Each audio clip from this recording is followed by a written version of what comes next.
ये 2 महीने नवंबर दिसंबर 2026 की नींव रखेंगे। मैं ऐसा क्यों कह रही हूँ? देखिए 2025 आपके लिए मिला जुला मतलब कि मिश्रित रिजल्ट लेकर के आया। हालांकि आप पर से मार्च में ही 7.5 खत्म हुई, फिर भी आपको कोई रिजल्ट देखने को नहीं मिला। परेशानियां आपकी कम नहीं हुई। अप डाउन्स मतलब आपकी लाइफ में आते रहे। जबकि शनि आपके 3rd हाउस पराक्रम के भाव में है और 3rd हाउस में देखिए शनि अच्छे रिजल्ट प्रदान करते हैं, लेकिन काफी लंबे समय से ये वक्र चल रहे हैं। मीन राशि में शनि देव के काफी बेहतरीन परिणाम देखने को मिलते हैं। व्यक्ति मेहनत कर्म के द्वारा नई ऊंचाइयों तक जाता है, उन्नति के अवसर प्राप्त करता है, लेकिन ऐसा कुछ देखने को नहीं मिला। मकर राशि के जातकों, नवंबर के महीने में जैसे ग्रहों की चाल बनने वाली है, आपके जीवन में कोई कमी नहीं रहेगी। जी हाँ, आपने बिल्कुल सही सुना और यही आज का टॉपिक है। तो चलिए जानते हैं इस वीडियो के माध्यम से कि मकर राशि के जातकों के लिए क्या परिवर्तन चेंज आपको अपनी लाइफ में देखने को मिलेगा। ऐसे कौन सी ग्रहों की चाल बनने वाली है जो आपकी लाइफ को चेंज करेगी। राधे राधे, मैं हूं एस्ट्रोलॉजर नीलू चौधरी। मेरे चैनल ग्रहों की माया में आपका स्वागत है। देखिए मकर राशि वालों, आप इसे अपनी चंद्र राशि के आधार पर लगन के अनुसार और नाम के पहले अक्षर के अनुसार देख सकते हैं। नवंबर के महीने में कई महत्वपूर्ण परिवर्तन आपको देखने को मिलेंगे। सबसे पहले तो राहु का आधिपत्य राज शुरू होने वाला है। सूर्य शुक्र का राशि परिवर्तन, सूर्य का नीच राशि से निकलकर उच्च में जाना, गुरु और बुध दोनों ग्रह वक्री होंगे। सबसे अहम राहु का अपने स्वयं के नक्षत्र शतभिषा नक्षत्र में प्रवेश 23 नवंबर को। एक सबसे बड़ा परिवर्तन और होगा, शनि देव वक्री से मार्गी होंगे आपकी राशि के स्वामी। इतने सारे प्लैनेट एक साथ परिवर्तन, देखिए कोई सामान्य प्रक्रिया नहीं है यूनिवर्स में। सबसे बड़ा परिवर्तन तो राहु का होगा 23 नवंबर से 1 अगस्त 2026 तक। ये अपने स्वयं के नक्षत्र में रहेंगे।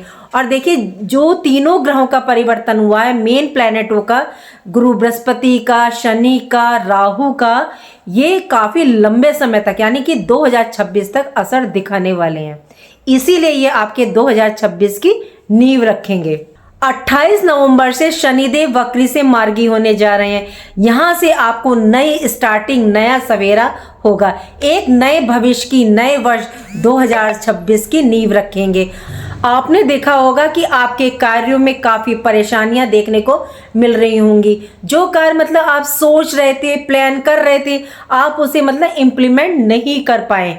क्यों? क्योंकि या तो कोई परेशानी आ गई या साधन ही निर्मित नहीं हो पाए। इसकी एक वजह रहे शनि की वक्र अवस्था में गोचर। देखिए फर्क हमारे जीवन पर ग्रह का पड़ता है, लेकिन यदि हमारी राशि का स्वामी वक्र हो जाए, मार्केश हो जाए या नीच दृष्ट हो जाए तो ज्यादा परेशानियों का सामना करना पड़ता है। वक्र शनि की सप्तम दृष्टि आपके भाग्य पर, तो भाग्य ने तो आपका डेफिनेटली साथ नहीं दिया होगा। कहीं ना कहीं आपको स्ट्रगल, संघर्ष करना पड़ रहा होगा, जिससे आपके अंदर चिड़चिड़ापन, टेंशन, स्ट्रेस आपके अंदर देखा गया होगा। जब काम नहीं बनते तो फ्रस्ट्रेशन आना देखिए स्वाभाविक है। देखिए 7.5 हो या ढैया हो, नेगेटिव रिजल्ट जब ज्यादा मिलता है यदि आप पर शनि की दशा महादशा चल रही हो, जैसे शनि वक्र चल रहे हैं। यदि आप पर शनि की दशा चल रही है या शनि आपकी पर्सनल हॉरोस्कोप में नीच है तो आपको ज्यादा नेगेटिव रिजल्ट देखने को मिलते हैं। 3rd हाउस में विराजमान शनिदेव जब मार्गी होंगे तो यदि आप कोई नया कार्य करने की सोच रहे हैं या अब आपने पूरी तैयारी कर रखी है तो अब आप 28 नवंबर के बाद से कर सकते हैं। यहाँ शनि आपके लिए उन्नति के, भाग्य के रास्ते निर्मित करेंगे। अब आप जो कार्य करेंगे उसमें आपको सफलता प्राप्त होगी और 100% होगी। इसके बाद बात करते हैं सूर्यदेव की। 16 नवंबर से यानी आज की शाम से सूर्यदेव अपनी नीच राशि को छोड़ करके आपके 11th हाउस लाभ भाव में ये प्रवेश कर गए हैं। 11th हाउस में देखिए सूर्य के बहुत अच्छे रिजल्ट देखने को मिलते हैं। सूर्य 11th हाउस में मंगल के साथ युति करेंगे वृश्चिक राशि में। 26 नवंबर से शुक्रदेव भी आपके 11th हाउस लाभ भाव में प्रवेश करेंगे। बुध भी 11th हाउस में ही गोचर करेंगे, लेकिन बुध यहाँ अस्त अवस्था में रहेंगे। 11th हाउस में 4 ग्रहों की युति सूर्य, मंगल, शुक्र, बुध। 11th हाउस आपका बहुत ज्यादा देखिए मकर राशि वालों स्ट्रांग रहेगा। 11th हाउस क्या होता है? आपकी इनकम का, आय का, आपके डिजायर्स का, इच्छाओं का, लाभ का, आपके सोशल सर्कल का, दायरे का। और यहाँ 4 ग्रहों का होना कितनी बेस्ट पोजीशन है। आपको जॉब में लाभ, आय में वृद्धि, आय के स्रोत साधन निर्मित होंगे। आप जॉब के साथ बिजनेस भी स्टार्ट कर सकते हैं यदि आप काफी टाइम से सोच रहे हैं। एक से ज्यादा स्रोतों से आमदनी आ सकती है। आपके 10th हाउस कर्म क्षेत्र का स्वामी शुक्र लाभ भाव में, तो इन्वेस्टमेंट से लाभ की प्राप्ति, क्योंकि शुक्र की दृष्टि आपके 5th हाउस पर है। और 5th हाउस किस चीज का होता है? आपके इन्वेस्टमेंट का। और 11th हाउस लाभ का, तो इन्वेस्टमेंट से आपको डेफिनेटली लाभ की प्राप्ति होगी। बिजनेस व्यापार में लाभ, बिजनेस में कोई प्रोजेक्ट या डील आपको मिल सकती है, या आप नया बिजनेस स्टार्ट करने की सोच रहे हैं तो आप 28 नवंबर के बाद से स्टार्ट कर सकते हैं। 2026 में आप जो भी कुछ प्राप्त करेंगे उसकी नींव 28 नवंबर के बाद शनि के मार्गी होते ही रखी जाएगी। जो जातक जॉब करते हैं उन्हें नए अवसर, अपॉर्चुनिटीज प्राप्त हो सकती हैं। आप अगर जॉब चेंज करने की काफी टाइम से सोच रहे थे, या वर्क प्लेस पर आपको कोई प्रेशर था, मतलब किसी प्रेशर में आके काम कर रहे थे, तो ये वही टाइम पीरियड है जब आपको मनचाहा जॉब मिल सकता है। देखिए मकर राशि के जातक को आपकी राशि के स्वामी शनि है, जबकि कुंभ राशि के स्वामी भी शनि है। लेकिन मकर राशि में जो है शनि ज्यादा कर्म मेहनत करवाते हैं, तभी आपको कुछ प्राप्त होता है। मतलब आपको एफर्ट्स लगाए बिना कुछ प्राप्त नहीं होता, लेकिन मेहनत का रिजल्ट देते जरूर है शनिदेव, क्योंकि कर्म फलदाता है शनिदेव। तो अब आपके द्वारा की गई मेहनत, कार्य, प्रयास का रिजल्ट आपको प्राप्त होगा। पारिवारिक जीवन, मैरिड लाइफ आपकी अच्छी रहेगी, क्योंकि आपके 7th हाउस में गुरु बृहस्पति विराजमान है उच्च अवस्था में। यदि विवाह आपका नहीं हुआ है तो अब आपके विवाह के योग्य बनेंगे। समाज में आपकी मान प्रतिष्ठा बढ़ेगी। आपको अपने लाइफ पार्टनर से लाभ की प्राप्ति होगी। स्वास्थ्य देखिए आपका अच्छा रहेगा, क्योंकि गुरु की दृष्टि आपके 1st हाउस पर, और 1st हाउस यानी आप स्वयं। तो स्वास्थ्य संबंधी यदि कोई परेशानी चल रही थी तो वो अब धीरे धीरे समाप्त होगी। हेल्थ रिलेटेड समस्याएं आपके समाप्त होगी। प्रॉपर्टी लेना चाहते हैं या प्रॉपर्टी में आप देखिए इन्वेस्ट करना चाहते हैं, तो इसमें आपको लाभ की प्राप्ति होगी, क्योंकि 4th हाउस का स्वामी 11th हाउस में है। कमर्शियल प्रॉपर्टी लेने का योग आपके लिए ये निर्मित कर रहे हैं। घर परिवार में कोई प्रॉब्लम चल रही थी तो वह समाप्त होगी। पारिवारिक माहौल आपका खुशनुमा रहेगा। मंगल सूर्य की युति है, और मंगल की दृष्टि आपके 2nd हाउस वाणी भाव पर, तो देखिए वाणी थोड़ा सा संभाल करके बोलिएगा। अहम ईगो को ना आने दें, मतलब वाणी पर अहम ईगो का प्रभाव ना आए। वाणी में संयम, नियंत्रण रख करके बोलें। हालांकि आप सही होंगे, लेकिन कई बार ऐसा होता है कि हम कुछ कठोर बातें बोल जाते हैं तो सामने वालों को वो कठोर शब्द हमारे चुभ जाते हैं। तो शब्दों का चयन बहुत सोच समझ करके कीजिएगा कि सामने वाले को बुरा ना लगे। देखिए कहते हैं कि वाणी ही एक ऐसा हथियार है जिससे अपने पराये हो जाते हैं और पराये अपने हो जाते हैं। संतान की दृष्टि से भी काफी उत्तम रहेगा ये समय। ये समय संतान से आपको लाभ की प्राप्ति होगी। हो सकता है संतान आपके लिए कुछ ऐसा करे जो आप काफी टाइम से सोच रहे हैं, आप नहीं कर पाए, और आपकी संतान आपको कर दे।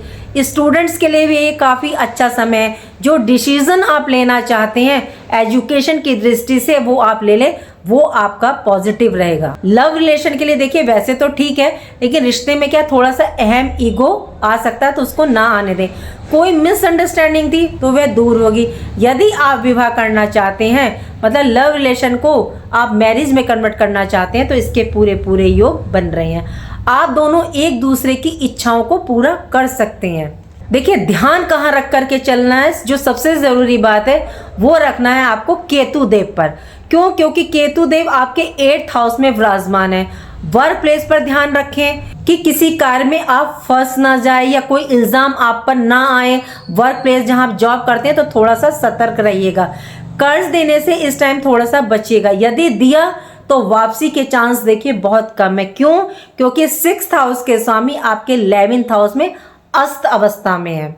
ससुराल पक्ष से बना करके रखिएगा, नहीं तो परेशानी आ सकती है या कोई अनबन हो जाए तो थोड़ा सा ध्यान रखिएगा। वाहन वगैरह इस टाइम संभाल करके चलाइएगा। बात करते हैं सबसे महत्वपूर्ण बदलाव की, कलयुग के राजा राहु देव की।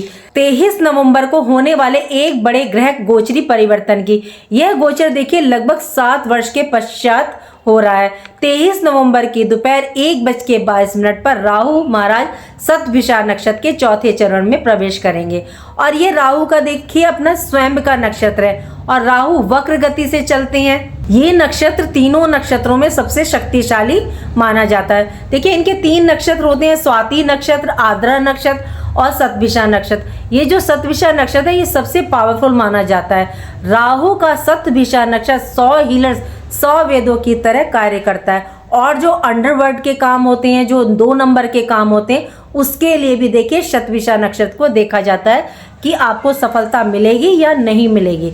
और राहु जो अपने आप में एक षड्यंत्रकारी है, एक क्रांतिकारी है, एक विद्रोही है, तो एक तख्ता पलट की पावर रखते हैं जो आपके जीवन का भी तख्ता पलट कर सकते हैं। मतलब आपके जीवन में आ रही परेशानियों को भी खत्म कर सकते हैं, आपको निजात दिलवा सकते हैं।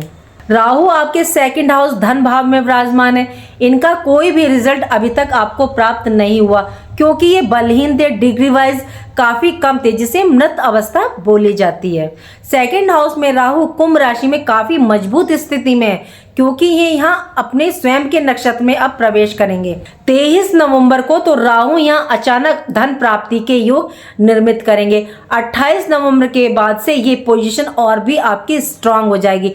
परिस्थितियां मतलब आपके अनुकूल हो जाएंगी। आपके कार्य, व्यवसाय, जॉब में आपके लिए सफलता के ये रास्ते निर्मित करेंगे।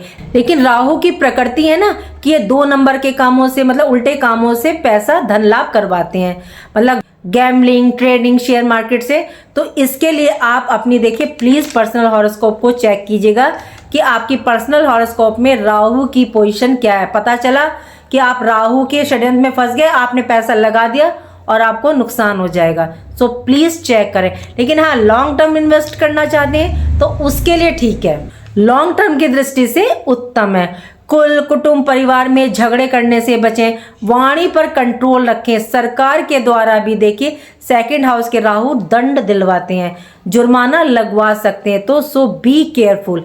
राहु 2nd हाउस में खान पान का विशेष ध्यान रखिएगा। 2nd हाउस में राहु है तो खर्च और व्यय करवा सकते हैं, तो फिजूल का खर्च करने से बचें, थोड़ा सोच समझ करके करें। देखिए यहाँ राहु को समझना बहुत आवश्यक है। क्यों? क्योंकि 2nd हाउस में राहु मिश्रित फल देते हैं, अन्यथा ये हमारे जीवन में एक बड़ा खेल खेल जाएंगे। तो यहाँ राहु के पॉजिटिव रिजल्ट प्राप्त करने के लिए इनके उपाय करके जरूर चलिएगा। एक तो ये है कि आप या तो राहु के मंत्र जाप कर लीजिएगा, ओम रांग राहवे नमः, बुधवार को शुरू कर लो या आप सैटरडे को स्टार्ट कर लो। दूसरा है कि आप सप्त धान्य, सप्तनाजा, जो 7 प्रकार का अनाज होता है, या तो आप दान करें या किसी जरूरतमंद को आप दे दें। तीसरा है यदि आपको कहीं दिव्यांग व्यक्ति मिल जाए या कोई आश्रम हो तो आप वहां पे दान दें, हेल्प करें, या सफाई कर्मचारी आपको दिख जाए तो प्लीज उनकी भी हेल्प कीजिएगा। और एक मैं हमेशा कहती हूँ, शिव है तो हमारी हर समस्या का समाधान है। आप 1 लोटे जल में गुड़, शहद, शक्कर डाल के देखिए, सफेद तिल जरूर डालेगा और आप शिवलिंग पर अर्पित करें। हो सके तो मंदार के पुष्पों की माला अपने हाथों से बना के आप शिवलिंग पर अर्पित करें। फिर तो आपको राहु देव कोई नेगेटिव रिजल्ट नहीं देंगे क्योंकि ये शिव के अंडर में रह करके कार्य करते हैं। देखिए केतु आपके 8th हाउस में, तो सो प्लीज आप इस दौरान जो है दान पुण्य करते रहें, मतलब धर्म स्थान पर कहीं ना कहीं दान पुण्य करते रहें। लेकिन प्लीज ऐसी जगह कीजिएगा जहां आपका दान लगे, कहीं ऐसा ना हो कि उसका मिसयूज हो जाए। और बुध जब तक अस्त है, अगर आपको कहीं किन्नर मिलते हैं तो आप उनको हरी वस्तु का दान करें या कुछ भी दान कीजिए, किन्नरों को कीजिए जरूर। ये थी मेरी एनालिसिस मकर राशि के जातकों आपके लिए। उम्मीद करती हूँ कि जो जानकारी मैंने आपको दी वो आपको पसंद आई होगी। पसंद आई है तो लाइक कीजिएगा, कमेंट बॉक्स में हर हर महादेव लिखिए और मेरे चैनल ग्रहों की माया को सब्सक्राइब कीजिएगा। राधे राधे, जय माँ बाबा। देखिए प्लीज़ आप लोग ना कमेंट ज़रूर करा करें क्योंकि जो हम लोग बताते हैं हमें पता चले कि आप पर वो कितनी सटीक बैठ रही है। अगर आप कमी को भी बताएंगे अच्छा लगेगा क्योंकि हम लोग पूर्ण ब्रह्मा तो है नहीं। तो प्लीज़ आप लोग कमेंट करके ज़रूर बताया करें। और राधे राधे।